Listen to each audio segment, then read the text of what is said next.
In this last very short video, I wanted to do the final wrap up for the case study on Anu Fateh Donaldson. And in that, we see that there are issues of elder abuse explored, issues of privacy explored, and a little bit in terms of reporting, which is why I want to finish up a bit more on the reporting piece. We have seen some real concerns with regards to elder abuse in this case, and on top of that, really focused on substitute decision making. So we have the question of private care agreements, and if something goes wrong with the private care agreement, which we talked about in the first video, what do you do and who do you report to? This is probably going to be one of the most difficult ones. Quick refresher, private care agreement in this particular case is when the youngest son moved in with a promise to provide care for his mother, and he got in exchange to be put on the house in terms of a joint owner, as well as he was put jointly on a number of other assets like bank accounts as well. And it's a little unclear what the full intent was, because if we can remind ourselves, there was some sort of quasi discussion about why they were doing it at the financial institution. But regardless, you have this sort of at least informal private care agreement. If that goes wrong, what do you do? What are the remedies? It could be very difficult. So you would need to prove that the mother either did not have the requisite mental ability to understand and appreciate what she was doing, and you could try to go through the civil court channels, which can be difficult and expensive and really often not practical for many people. But in the case of a house, at least it may be financially worthwhile to do it, because you may actually have enough money tied up in the house to make it worth to see if you can unwind it. So it could be challenged on the sense that there wasn't capacity to actually make the financial decision.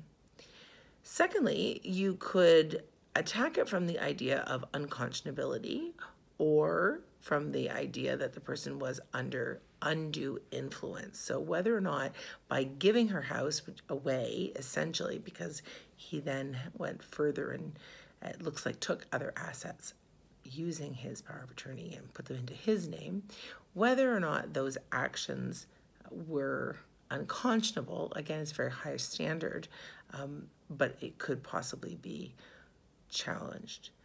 Whether there was undue influence is an important piece, essentially sliding around to elder abuse and neglect.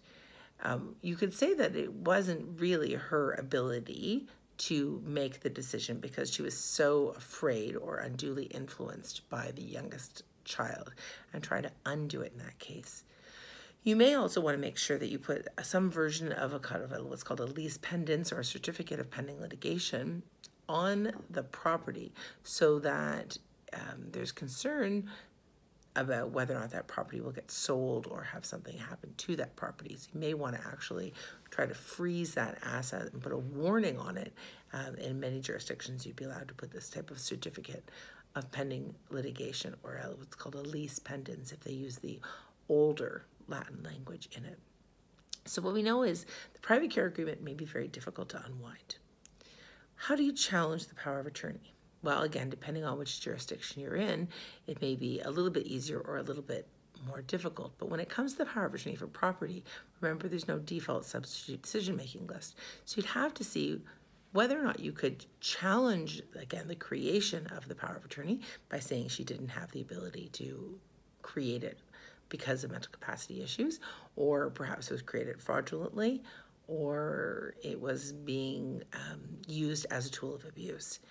Again, typically you probably are going to have to go to civil court and try to get that unwound at that level.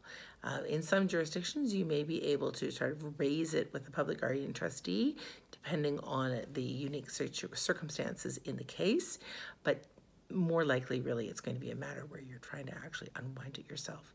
You may be able to sort of scare off the youngest son a little bit and try to get him to step away and give up the ability to be the attorney, which you always can do. But it sounds like in this particular case, that may not be so easy.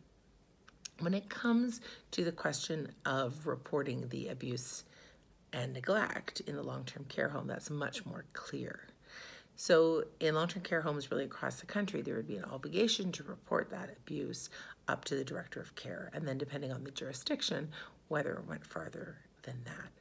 If you are in some jurisdictions like British Columbia, where you work for a regional health authority, you may have your own unique obligation. If you're in other jurisdictions like Ontario, for instance, and you're listed as one of the members of a Health Professions Act, even so far as naturopaths and dentists even are listed in the Health Professions Act, you also have an obligation to report.